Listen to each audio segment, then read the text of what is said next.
السلام علیکم خواتین و حضرات۔ آج ہم داغ دہلوی کی ایک غزل آپ کی خدمت میں پیش کر رہے ہیں۔ داغ دہلوی کا شمار بھی اساتذہ میں ہوتا ہے اور یہ کافی مقبول شاعر تھے اپنے زمانے کے۔ آج بھی ان کے شعروں کو پسند کیا جاتا ہے اور گایا بھی جاتا ہے۔ داغ کے شعروں میں کوئی بہت بڑا فلسفہ تو آپ تلاش نہ کیجیے جیسے آپ کو غالب یا میر وغیرہ کے ہاں ملتا ہے۔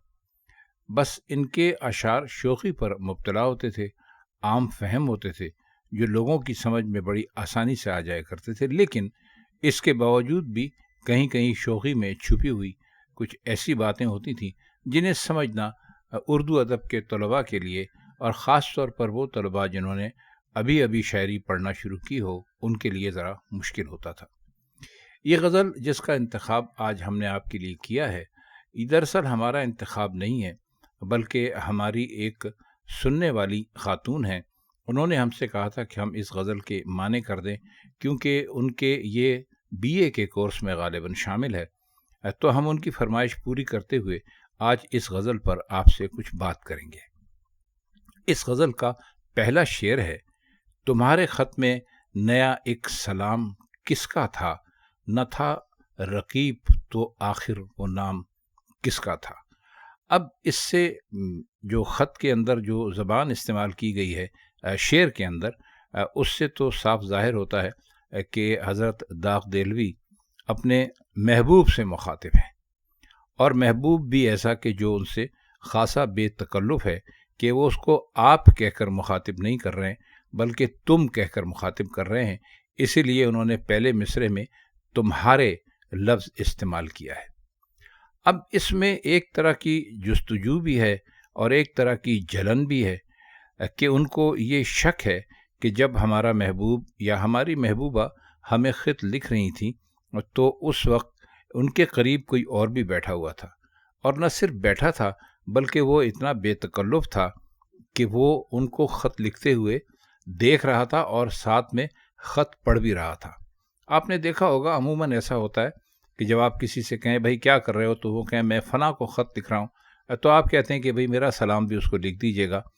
تو یہاں بھی معاملہ کچھ ایسا ہی لگتا ہے کہ جب محبوب ان کو خط لکھ رہا تھا داغ کو، تو اس کے قریب کوئی بیٹھا ہوا تھا، اور نہ صرف بیٹھا تھا بلکہ اس کی خط پر بھی نظر تھی کہ یہ کیا کیا لکھتے ہیں۔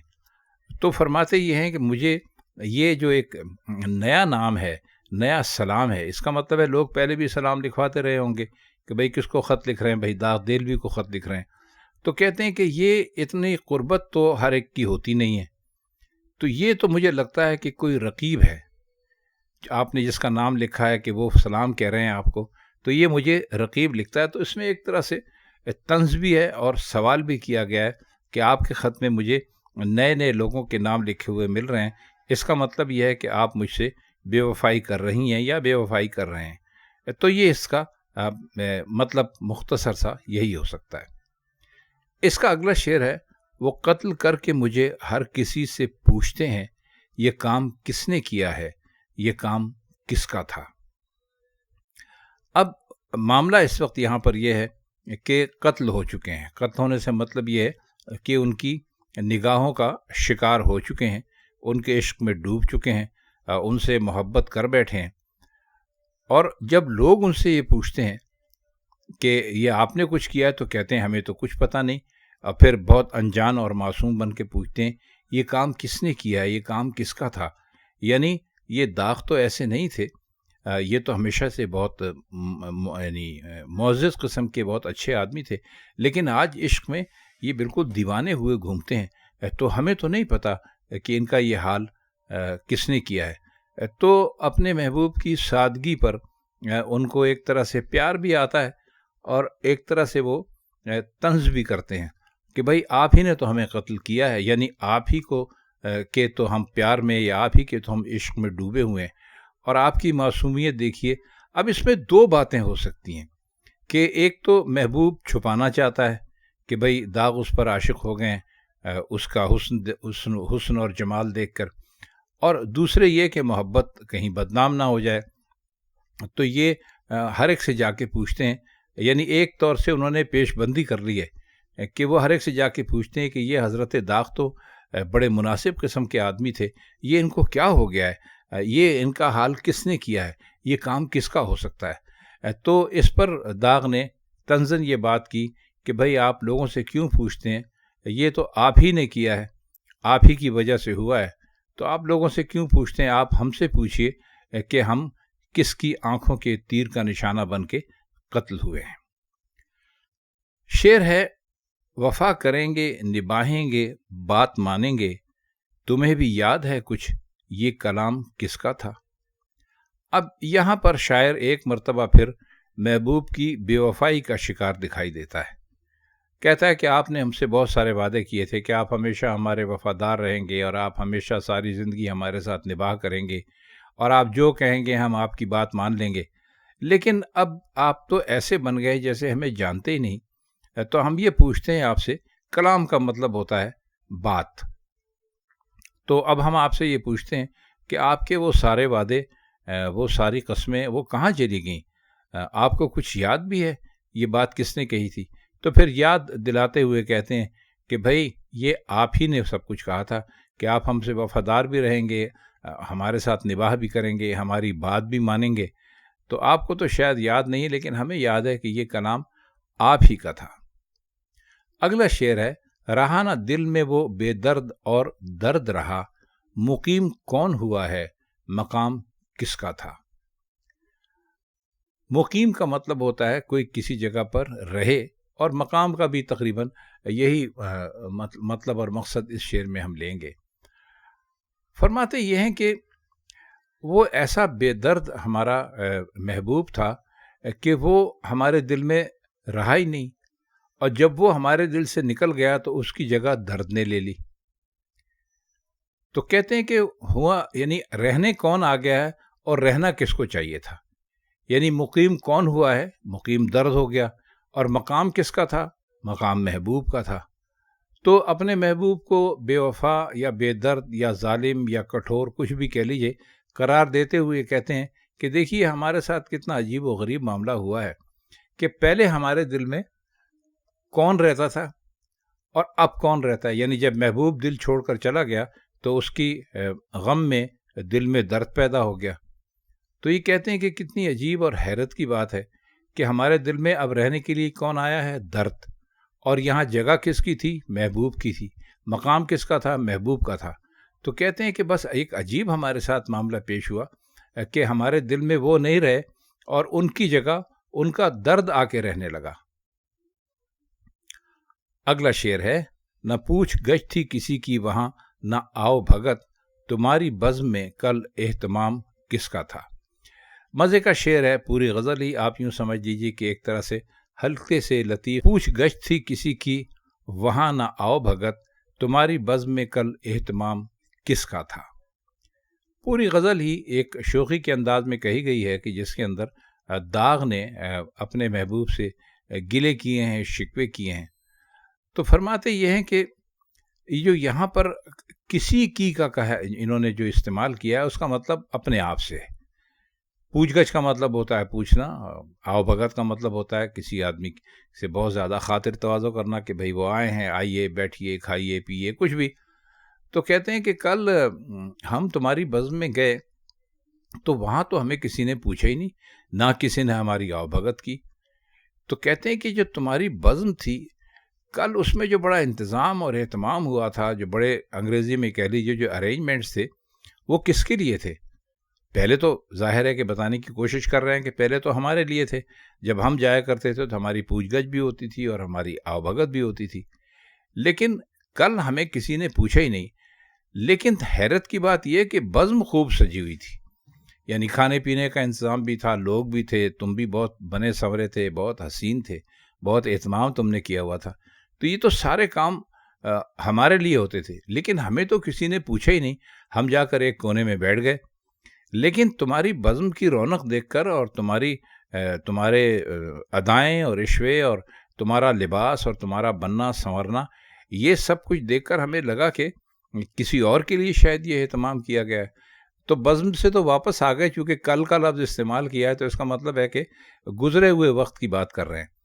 تو کہتے ہیں کہ بھائی ہم تو گئے تھے وہاں پر لیکن ہمیں کسی نے پوچھا نہیں، لیکن اس کے باوجود تمہاری بزم دیکھنے سے تعلق رکھتی تھی، تمہارا بناؤ سنگار بھی دیکھنے سے تعلق رکھتا تھا، تو یہ بتاؤ کہ کل کس کے لیے سارا اہتمام ہوا تھا؟ ہمارے لیے تو ہوا نہیں تھا، کیونکہ اگر ہمارے لیے ہوا ہوتا تو ہماری پوچھ گچھ بھی ہوتی اور ہماری آو بھگت بھی ہوتی۔ تو اس شعر میں بھی ایک طرح سے سوالیہ قسم کا گلہ ہی کیا گیا ہے۔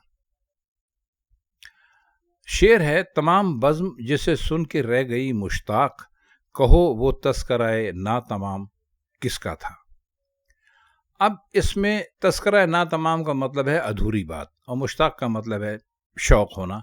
یہاں پر آپ محبت کے معنی میں بھی اس کو لے سکتے ہیں۔ بزم کہتے ہیں محفل کو، تو کہتے ہیں کہ وہ تم نے وہاں پر کسی کا ایک تذکرہ شروع کیا تھا، کسی کا ایک ذکر شروع کیا تھا، لیکن اس کو تم نے پورا نہیں کیا، کیونکہ جب تم نے وہ ذکر شروع کیا تو ساری بزم میں جتنے لوگ بیٹھے ہوئے تھے وہ بڑے شوق سے اس کو سننے لگے کہ بھئی یہ کیا واقعہ ہوا ہے اور یہ کس کے بارے میں ہے، لیکن تم نے وہ ادھورا قصہ چھوڑ دیا، پتہ ہی نہیں چل سکا۔ تو پھر یہاں پر ایک مرتبہ شک اور شبے کا شکار ہوتے ہیں اور کہتے ہیں کہ بھئی ہمارا تو ذکر نہیں تھا کیونکہ ہم اس محفل میں بیٹھے ہوئے تھے، وہ تذکرہ تو کسی خاص شخصیت کا تھا، تو وہ شخصیت کون ہے ہمیں تم ضرور بتاؤ۔ اگلا شعر ہے ہمارے خط کے تو پرزے کیے پڑھا بھی نہیں، سنا جو تو نے بدل وہ پیام کس کا تھا۔ اب اس میں بھی وہی گلہ، وہی شکوے، پوری غزل ایک ہی موڈ میں کہی ہوئی معلوم ہوتی ہے۔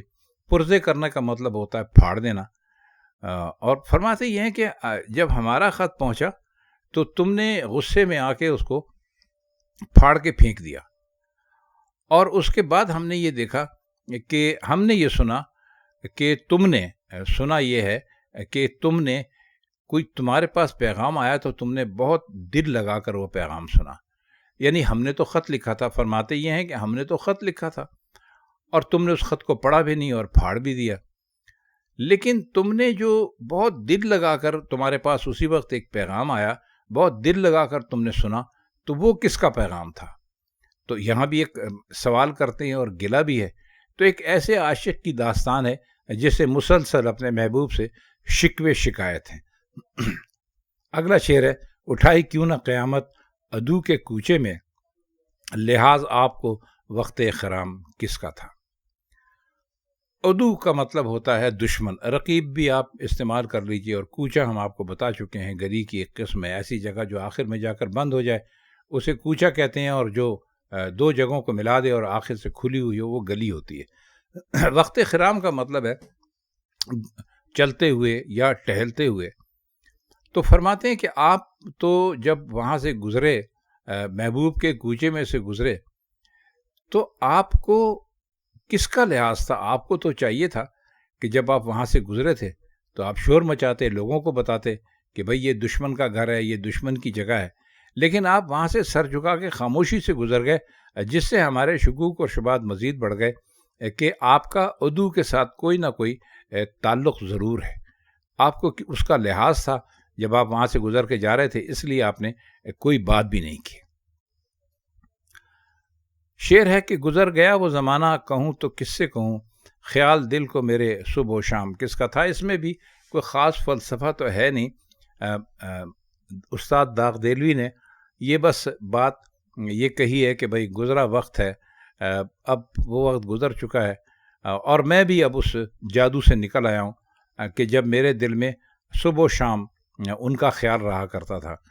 تو کہتے ہیں کہ وہ وقت گزر گیا ہے اور میں کسی کو بتاتا بھی نہیں ہوں، کیونکہ اس کے بتانے کا کوئی فائدہ بھی نہیں ہے، کیونکہ اب وہ میرے رہے نہیں۔ تو بس میں اپنے ماضی کو یاد کر لیتا ہوں، اس وقت کو کہ جب صبح و شام سوائے ان کے اور میں کچھ سوچتا ہی نہیں تھا۔ اب اس کا ایک آخری شعر ہے، وہ ہر ایک سے کہتے ہیں کیا داغ بے وفا نکلا، یہ پوچھے ان سے کوئی وہ غلام کس کا تھا۔ اب اس میں بھی اپنے محبوب کے سے ہی مخاطب ہیں، اسی کے اوپر طنز کر رہے ہیں، تو کہتے ہیں کہ وہ ہر ایک سے پوچھتے ہیں کہ کیا وہ جو داغ تھا، وہ جو شاعر تھا، کیا وہ بے وفا نکلا۔ تو کہتے ہیں کہ کوئی ان سے تو پوچھے جا کے کہ وہ غلام کس کا تھا، یعنی اگر وہ بے وفا تھا اور وہ بے وفائی کر گیا تو آپ کی وجہ سے اس نے بے وفائی کی، تو آپ کے لیے شرم کی بات ہے کہ آپ نے اس کے ساتھ کچھ ایسا سلوک روا رکھا کہ وہ اچاٹ ہو کے، اس کا دل اچاٹ ہو گیا اور وہ وہاں سے چلا گیا. تو ذرا ان سے بھی تو پوچھئے کہ اگر داغ نے بے وفائی کی تو اس کی وجہ کیا تھی. وہ خود پہ تو کوئی الزام لینے کے لیے تیار نہیں ہے، لیکن ہر ایک سے کہتے ہیں کہ بھائی وہ جو داغ تھا کیا وہ واقعی بے وفا تھا. تو چلیے مان لیتے ہیں کہ بے وفا تھا، لیکن یہ تو بتائیے کہ اس کی بے وفائی کے ساتھ نام کس کا جڑا ہوا تھا. تو خواتین حضرات، یہ حضرت داغ دہلوی کی غزل تھی جس کے کچھ مشکل الفاظ کے معنی اور شعروں کا مطلب ہم نے کرنے کی کوشش کی. اگر آپ کو یہ غزل اچھی لگی ہوئی اور آپ مرزا داغ کی مزید غزلیں سننا چاہتے ہیں تو آپ ہمیں کمنٹ سیکشن میں بتا سکتے ہیں. تو بس آج کی محفل میں اتنا ہی. آپ سے انشاءاللہ کسی اور شاعر کی کسی اور کلام کے ساتھ پھر ملاقات ہوگی. تب تک کے لیے ہم چاہتے ہیں آپ سے اجازت. خدا حافظ.